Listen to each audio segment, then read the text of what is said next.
सम्यक न्यूज. जय भीम. मी विजय निलंगेकर. सम्यक न्यूज लाईव्हच्या या विशेष बातमीपत्रामध्ये आपलं स्वागत करतो. पाहूयात आजच्या सम्यक घडामोडी. तकरीबन 2 महीने पहले हमने ये भारत जोड़ो यात्रा कन्याकुमारी से शुरू की और आज हम महाराष्ट्र में हैं. दिन भर चले, 6 बजे से चल रहे हैं, 7-8 घंटे चले हैं, 24-25 किलोमीटर चले हैं और हमारे साथ आप सब चले. धूप में, गर्मी में आपने अपनी शक्ति, अपना प्यार इस यात्रा को दिया. इसके लिए मैं दिल से आप सबका धन्यवाद करना चाहता हूं.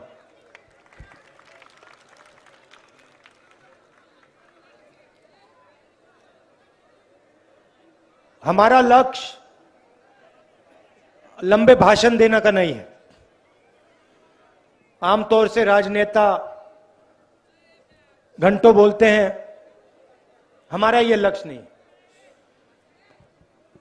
हम दिन में 7-8 घंटे चलते हैं और हम, सिर्फ मैं नहीं, कांग्रेस पार्टी के सब नेता महाराष्ट्र की आवाज सुनने चल रहे हैं. तो 7 घंटे हम आपकी आवाज सुनते हैं, किसानों से बात करते हैं, छोटे व्यापारियों से बात करते हैं, युवाओं से बात करते हैं, माताएं बहनों से बात करते हैं. हम कुछ ज्यादा नहीं बोलते, चुप रहते हैं और जो आपके दिल में है वो हम 7 घंटा 8 घंटा सुनते हैं. और अंत में चलने के बाद शाम को हम 15 मिनट 20 मिनट अपनी बात रखते हैं. बहुत सीखने को मिलता है. सबसे पहले, जैसे आप लोग जानते हो, गाड़ी में चलने और सड़क पे चलना बिल्कुल अलग चीज है. हिंदुस्तान, किसानों का हिंदुस्तान, मजदूरों का हिंदुस्तान गाड़ी में नहीं चलता है, सड़कों पे चलता है, पैदल चलता है. तो अगर उस हिंदुस्तान को समझना है तो हवाई जहाज, हेलीकॉप्टर, गाड़ी से नहीं समझा जा सकता है. अगर हिंदुस्तान को समझना है तो सड़क पे चलना होगा. और यही सबसे पहली बात, सड़क की क्वालिटी दिख जाती है. कैसी सड़क है, उस पे चला जा रहा है या नहीं, गड्ढे हैं या नहीं, ध्यान से चलना पड़ता है या आसानी से चला जा सकता है, सब पता लग जाता है. 5 मिनट में पता लग जाता है. स्टेट की हालत सबसे पहले सड़कों में दिख जाती है.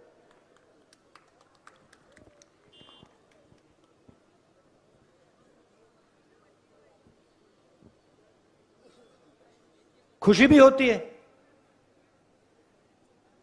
किसी से मिलो, युवा से मिलो, वो अपने सपने के बारे में बताता है, अच्छा लगता है. पढ़ाई के बारे में बताता है, दुख भी होता है. किसानों की आवाज, किसान की बात सुनकर दुख होता है. छोटे व्यापारियों की बात सुनकर दुख होता है.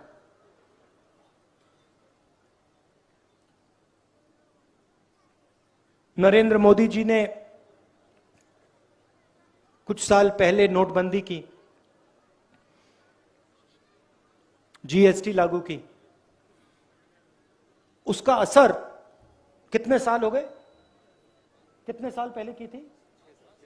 6 साल। तो 6 साल हो गए। जैसे सुनामी आती है, मुझे याद है मैं गया था जब सुनामी आई थी, तो सुनामी का एकदम असर तो होता है, मगर सुनामी का सच्चा असर 5-6 साल बाद दिखाई देता है। इसी प्रकार नरेंद्र मोदी जी ने जिस दिन नोटबंदी की, जिस दिन गलत जीएसटी लागू की, उन्होंने हिंदुस्तान पर आर्थिक सुनामी आई। उस समय उन्होंने बोला कि देखो, मैं काले धन के खिलाफ लड़ाई लड़ रहा हूं, काला धन मिट जाएगा। 5-6 साल हो गए, सबूत आपके सामने है, काला धन मिट गया, गायब हो गया।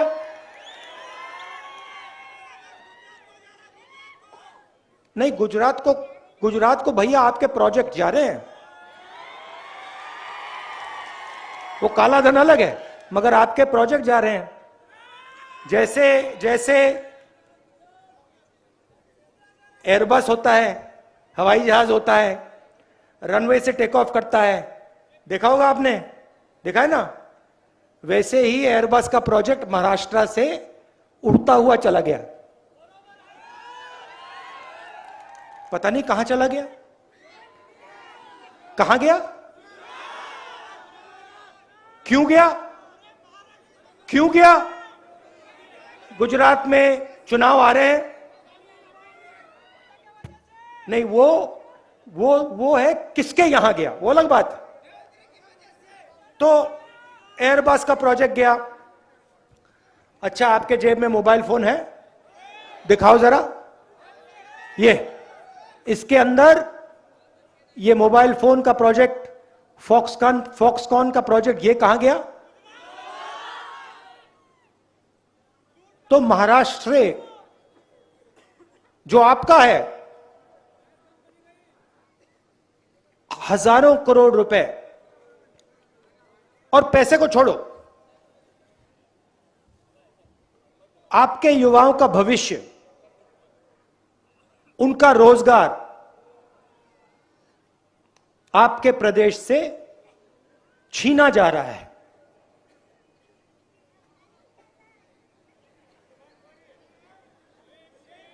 ये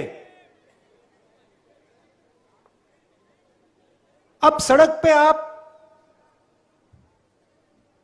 युवा से बात करो, मैंने कहा कि इन सड़कों पे अच्छा लगता है, दुख भी होता है।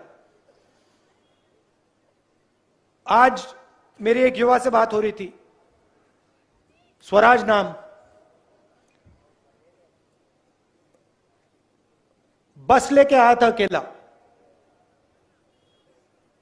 3-4 किलोमीटर हमारे साथ मतलब चल रहा था। राहुल जी मैं आपसे बात करना चाहता हूं, राहुल जी मैं आपसे बात करना चाहता हूं, राहुल जी मैं आपसे बात करना चाहता हूं। बहुत सारे लोग हैं तो लोग आते रहते हैं। आधा पौना घंटा लगा, आया।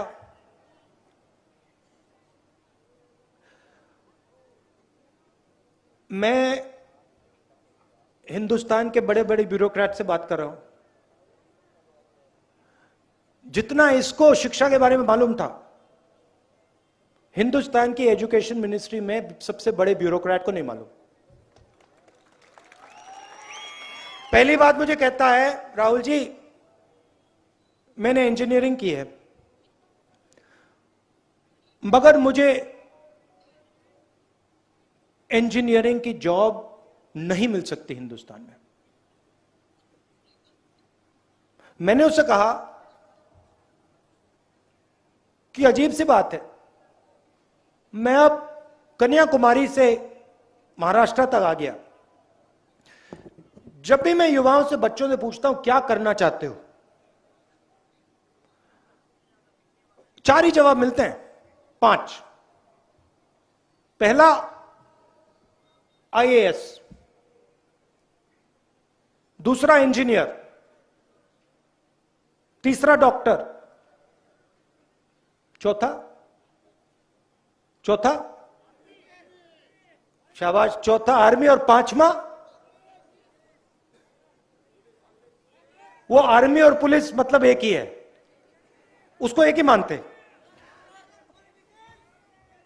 5वां लॉयर, डॉक्टर, लॉयर, आईएएस मतलब सरकारी, पुलिस या आर्मी,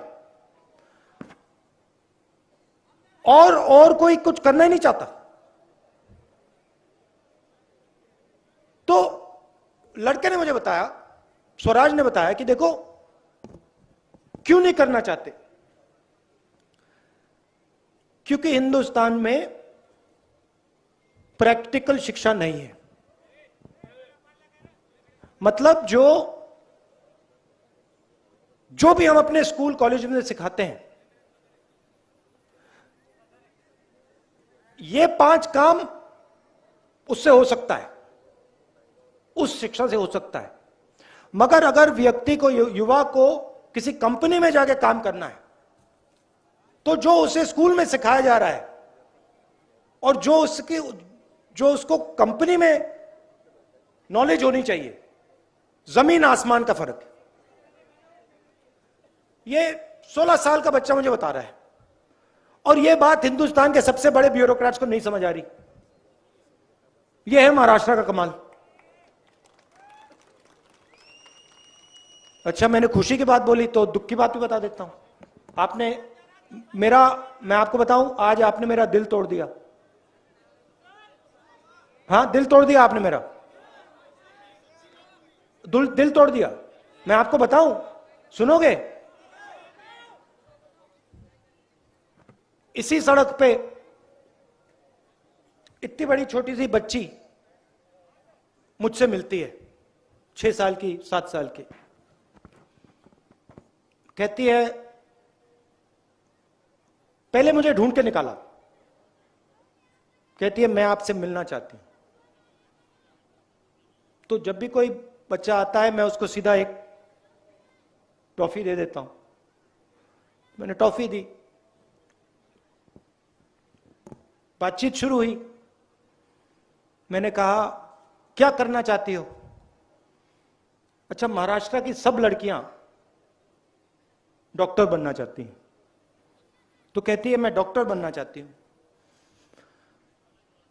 फिर मैंने कहा क्या तुम्हारे भाई बहन हैं? कहती है हां, मेरा भाई है। भाई क्या करता है? तुम्हें तंग करता है? हां। लड़ाई होती है? हां। तो ये बातचीत चल रही थी। फिर उसने मुझे बोला कि मेरे भाई कभी कभी मुझे मारते हैं और मैं पापा मामा के पास जाती हूं और वो भाई को कुछ नहीं कहते। तो छोटी सी बच्ची, मैंने उसको कहा कि क्यों तुम्हारे माँ बाप भाई को कुछ क्यों नहीं कहते अगर वो तुम्हें मार रहा है? छोटी सी बच्ची कहती है क्योंकि वो उसको मुझसे ज्यादा प्यार करते हैं।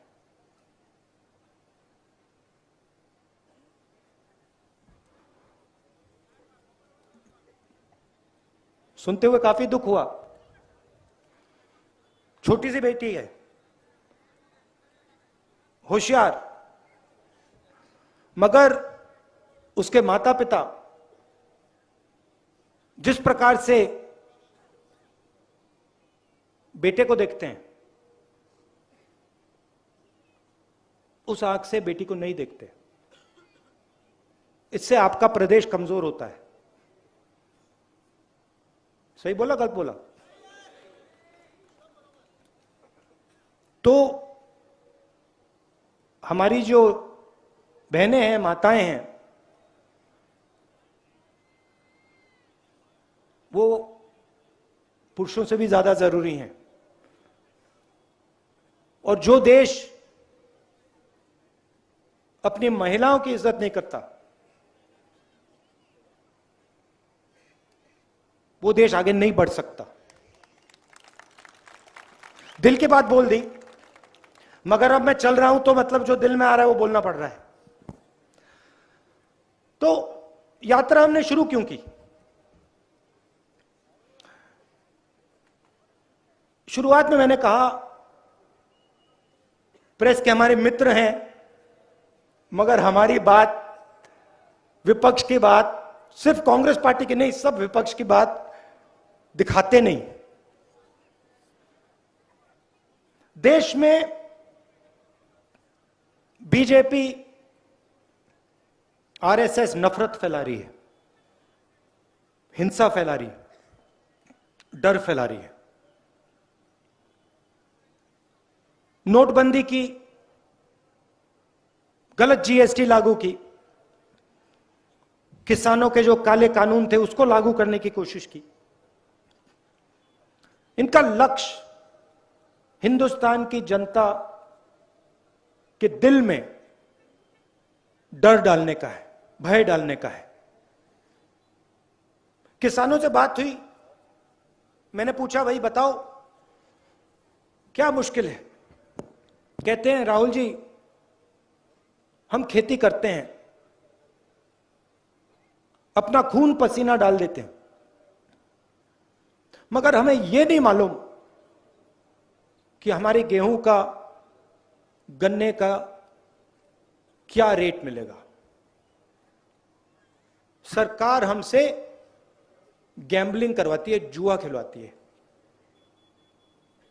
कभी कोई रेट मिलता है, कभी कोई और रेट मिलता है, मगर एक बात की गारंटी है, हमारे खेत से पैसा नहीं बनता है, हमें आमदनी नहीं मिल सकती है। तो हो क्या रहा है? देश में 2-3 बड़े उद्योगपतियों को, आप देख लेना, ये जो फॉक्सकॉन का प्रोजेक्ट है, एयरबस का प्रोजेक्ट है, ये अंत में उन्हीं 2-3 लोगों के हवाले होगा, जाएगा, उन्हीं को मिलेगा। वो 3-4 नाम हैं, आप सब जानते हो कौन है। दो तीन नाम है, पूरा हिंदुस्तान जानता है। नरेंद्र मोदी जी के मित्र हैं और पूरा का पूरा धन हिंदुस्तान का सीधा इनके हवाले किया जा रहा है। और यह नहीं कि एक सेक्टर या 2 सेक्टर, किसी भी सेक्टर में, किसी भी सेक्टर को नहीं छोड़ा है। Airport, port, infrastructure, agriculture, telephone, सब का सब इन्हीं 3-4 लोगों के हवाले किया जा रहा है। अब आप समझिए, आज मेरी मीटिंग में कोऑपरेटिव सेक्टर के साथ हमारी मीटिंग हो रही थी, उन्होंने कहा कि नरेंद्र मोदी जी ने बहुत बड़ी गलती की। मैंने कहा क्या गलती की? कहते हैं नोटबंदी। मैंने उनसे कहा देखो बात समझो, नोटबंदी गलती नहीं थी, नोटबंदी उनकी स्ट्रेटजी है, उन्होंने कोई गलती नहीं की। उनका काम, जो छोटे व्यापारी हैं, और हर एक छोटा व्यापारी इस बात को समझ जाएगा, जो छोटे व्यापारी हैं, जो मिडिल साइज बिजनेस चलाते हैं, छोटे बिजनेस चलाते हैं, उनको खत्म करने का है। जीएसटी, नोटबंदी और कोविड के समय जो इन्होंने किया, ये गलतियां नहीं है, ये जो छोटा बिजनेस का सेक्टर है इसको खत्म करने का तरीका है, क्योंकि जब तक ये खत्म नहीं होंगे तब तक हिंदुस्तान के सबसे बड़े उद्योगपतियों को इनका बिजनेस नहीं मिल सकता। पहले इनको मारना पड़ेगा और फिर जो इनका है उनके हवाले करा जाएगा। और मेरी बात आप देखना, हर सेक्टर में यह होगा, एक सेक्टर नहीं छूटेगा। मगर इसका नतीजा क्या आएगा? नतीजा यह होगा कि इन सड़कों पे जो भी युवा मेरे से बात करेगा वो बेरोजगार होगा। पूरा का पूरा हिंदुस्तान बेरोजगार होगा। क्यों? क्योंकि बड़े उद्योगपति रोजगार नहीं देते। रोजगार 3-4 जगह से मिलता है। जो छोटे व्यापारी होते हैं, मिडिल साइज व्यापारी होते हैं, जो दुकानदार होते हैं, ये रोजगार देते हैं। दूसरा, जिसको हम पब्लिक सेक्टर कहते हैं, सरकारी कंपनियां, ये रोजगार देते हैं। और फिर किसान और उनका पूरा जो सिस्टम है वो रोजगार देता है। इंफ्रास्ट्रक्चर में भी रोजगार पैदा होता है। ये है। अब जो स्मॉल और मीडियम बिजनेस वाले हैं उनको तो खत्म कर दिया, नोटबंदी से खत्म कर दिया, जीएसटी से खत्म कर दिया। जो सरकारी कंपनियां हैं उनको सब की सबको प्राइवेटाइज किया जा रहा है। बीएचईएल, रेलवेज तक, तो वो भी रास्ता बंद हो रहा है। प्राइवेट नौकरी वाला रास्ता बंद हो गया, रोजगार वाला रास्ता बंद हो गया। सरकार में किसी को रोजगार नहीं देते हैं, कॉन्ट्रैक्ट का सिस्टम लगा रखा है, उसमें पता नहीं कब निकाल दें आपको 2 मिनट में। तो बेरोजगारी बढ़ती जा रही है, डर बढ़ता जा रहा है। दूसरी तरफ महंगाई बढ़ रही है। पहले यूपीए के समय 60 रुपए का पेट्रोल था, आज क्या रेट है? 110। डीजल का क्या रेट है? गैस सिलेंडर कितने का आता है? गैस सिलेंडर कितने का आता था पहले? उस टाइम नरेंद्र मोदी बोलते थे देखो 400 रुपए का हो गया। आज एक शब्द नहीं बोलते, आज 1100 रुपए का हो गया। एक शब्द नहीं बोलते। अच्छा, नरेंद्र मोदी जी भ्रष्टाचार की बात नहीं करते। तो एक तरफ महंगाई बढ़ती जा रही है, दूसरी तरफ बेरोजगारी। आपके दिल में डर आ रहा है, और डर को नरेंद्र मोदी जी, बीजेपी और आरएसएस नफरत में बदल रहे हैं। और उसको हमारे मीडिया वाले मित्र फैलाते हैं, दिन भर फैलाते हैं उसको। पैसा नहीं मिल रहा भैया, वो उनका है मीडिया।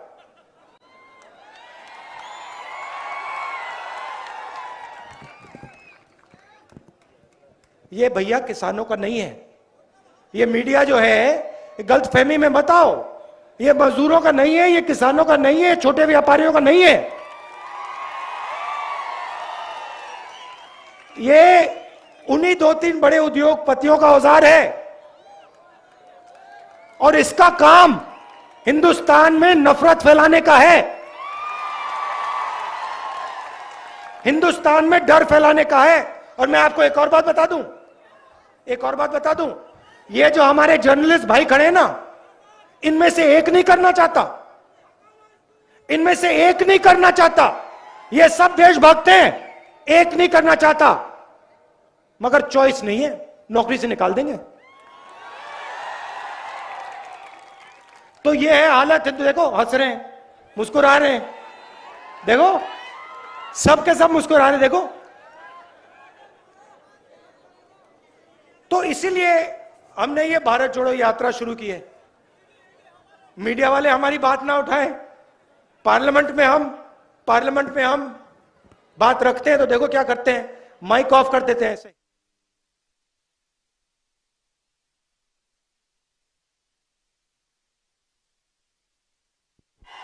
यहां पे तो कंट्रोल है माइक का, पार्लियामेंट हाउस में वहां पे ऐसे ही बंद हो जाता है 2 मिनट में, देखते ही रह जाते हैं हम। नोटबंदी की बात करो, माइक ऑफ। चाइना की सेना अंदर आ गई, 2000 स्क्वायर किलोमीटर हिंदुस्तान का उठा के ले गए, माइक ऑफ। ना बोलना है बोल लो, किसी को कोई कुछ नहीं दिखाई देगा, कुछ नहीं सुनाई देगा, माइक ऑफ। वो तो सब है भैया, ईडी शीडी से कोई डरता नहीं है, बात समझ लो। अच्छा, फिर नई चीज लाए मेरे साथ यहां पे इसी सड़क पे। मैंने कहा आपको देखो, हिंदुस्तान के युवा 5 चीजें करना चाहते हैं। सुनो सुनो, हिंदुस्तान के युवा 5 चीजें करना चाहते हैं। क्या करना चाहते हैं? IAS, police, army, doctor. यहां पे बहुत सारे लड़के आते हैं, कहते हैं कि हम आर्मी में जाना चाहते हैं। पूछता हूं क्यों? हम देश की रक्षा करना चाहते हैं। अब नरेंद्र मोदी जी ने नया काम निकाला है। नहीं, सुनो, मजे की बात सुनाता हूं आपको। अच्छा, देश की रक्षा करनी है ना, सिर्फ 4 साल कर सकते हो, उसके बाद आउट, अग्निपथ। 4 साल के बाद आप देशभक्त नहीं हो सकते। 4 साल आप सेना में काम करो, 6 महीने ट्रेनिंग मिलेगी, और 4 साल बाद घर जाइए, माइक ऑफ। यह है अग्निवीर। आप किसी से भी पूछ लो, किसी युवा से पूछ लो, आर्मी वालों में डिसिप्लिन होता है कहेंगे नहीं, मगर दिल में है। तो चाइना की सेना आती है अंदर, एकदम माइक ऑफ हो जाता है। प्रधानमंत्री कहते हैं कोई अंदर नहीं आया। अच्छा, तो अंदर नहीं आया तो हमारी सेना उनकी सेना के साथ किस बात की बातचीत कर रही है? 22 बार बातचीत हो गई। हमारी सेना कह रही है कि हमारी जमीन ले गए। नरेंद्र मोदी जी कह रहे हैं नहीं, जमीन नहीं गई। नेगोशिएशन में चाइना के लोग कहते हैं कि भैया आपके तो प्रधानमंत्री कह रहे हैं कि जमीन नहीं गई। यह है हालत देश की। इसीलिए हमने ये यात्रा शुरू की है। और यात्रा में बड़ी अजीब सी बात हो रही है। और देखिए, आप सबसे पूछिए, पटोले जी बैठे हैं, चौहान साहब बैठे हैं, इनसे पूछिए। 6 बजे सुबह यात्रा शुरू होती है, 7 बजे शाम को खत्म होती है।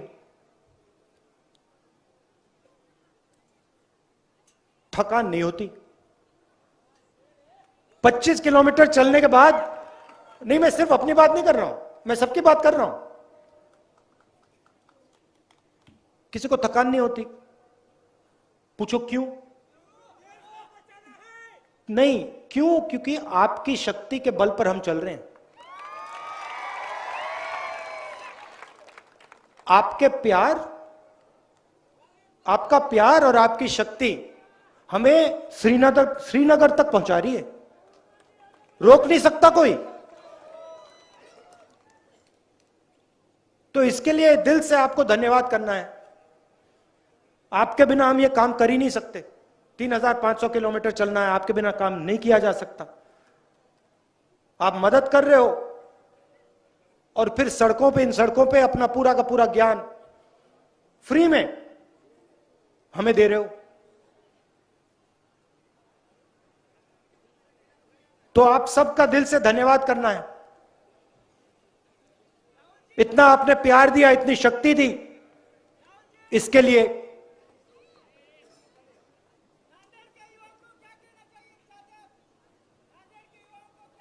डरो मत।